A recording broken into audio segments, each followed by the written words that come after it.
Қайырлы күн достар, сіздермен оңай медицина. Бүгінгі біздің тақырыбымыз іш өту.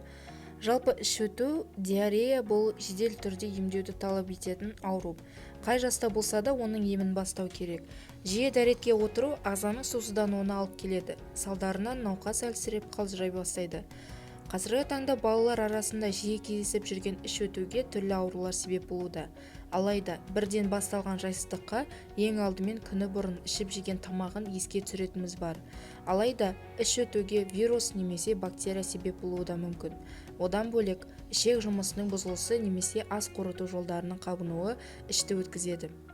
Сонымен қатар, балаларыңызда осындай жайсыздықтарды байқайтын болсаңыз, яғни атап айтқанда ішінің айналасы шыдатпай ауыртқан жағдайда 24 сағаттың ішінде қалыпты жағдайдан көп, яғни 6-7 рет дәретке отырған жағдайда құсатын болса, соңғы 6-7 сағаттың ішінде несеп түсі қоңырланса, нәжіске қан араласса, дене қызуы көтерілсе, тілі құрғап, түсі өзгере бастаса, онда өз білгенімше ем жасауға асықпаңыз. Міндетті түрде педиатр немесе гастроэнтеролог дәрігердің кеңесін алғаныңыз дұрыс.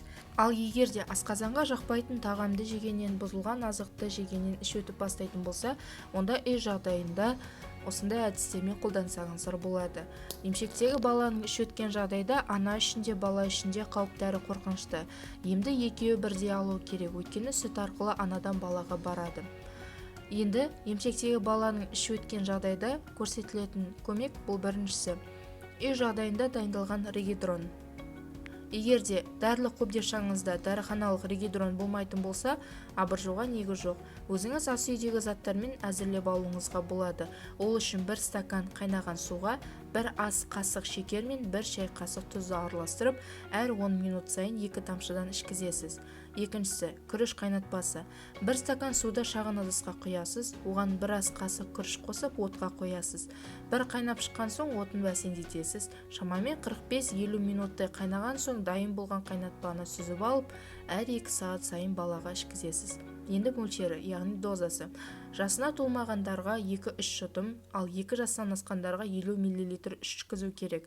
Күріш қайнатпасы бактерияның әсерінен болған іш өтуге ем болады. Ішектің жұмысын жақсартады, асқазанның қабынуын қоса емдейді. 2 жастан асқан балалардың іш өткен жағдайда банан жегізу. Балапаныңыздың күнделікті тағамы болар. Онсыз да күнде жейді ғой дейтін боларсыз. Алайда іш өткен кезде жеген банан ем болатынын ескеріңіз. Іші судай өтіп жатқан балаға әр сағат сайын таза піскен 1 дана банан жегізіңіз. Сонда баланың іші тоқтайды, ағзаны калий элементімен байытады, нәжісті қалыпты жағдайға келтіреді. Бұл емді 3 жастан асқан балалар қолдану керек.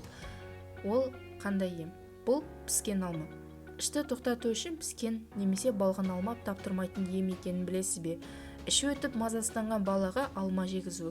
Құрамындағы С дәрумені мен пектин ішті тоқтатады, әрі ағзаны удан тазалайды. Оң нәтижесін тезірек көру үшін әр сағат сайын 1 піскен алма немесе үгілген алманы жеу керек. Анар қабығы. Керемет антисептикалық және бактерия қарсы қызмет атқарады. Оның құрамында ағзадағы уытты шығаратын алкалоид бар. Тұнбаны әзірлеу үшін термосқа жарты литр қайнаған су құясыз, оған 1 ас қасық ұсақталған анар қабығын салып, қақпағын мықтап жабасыз.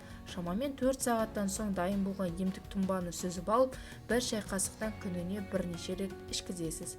Және де соңғы әдіс 7 жастан асқан балаларға қолданылатын ем бұл ірі қара бұрыш. Улануға керемет ем болады. Ағзаны уыттың артық заттан тазалайды. Ал ішті тоқтату үшін 4-5 дана бұрышты 1 стакан сумен бірге ішесіз. Оны шайнауға болмайды. Және де сөзімнің соңында халық емін қолданбас бұрын міндетті түрде дәрігермен кеңесіп алғаныңыз абзал. Себебі бұл өнімдер сіздің балаңызға кері әсерін тигізуі мүмкін, немесе аллергия болуы мүмкін. Сіздермен бірге болған оңай медицина. Деніміз сау болсын.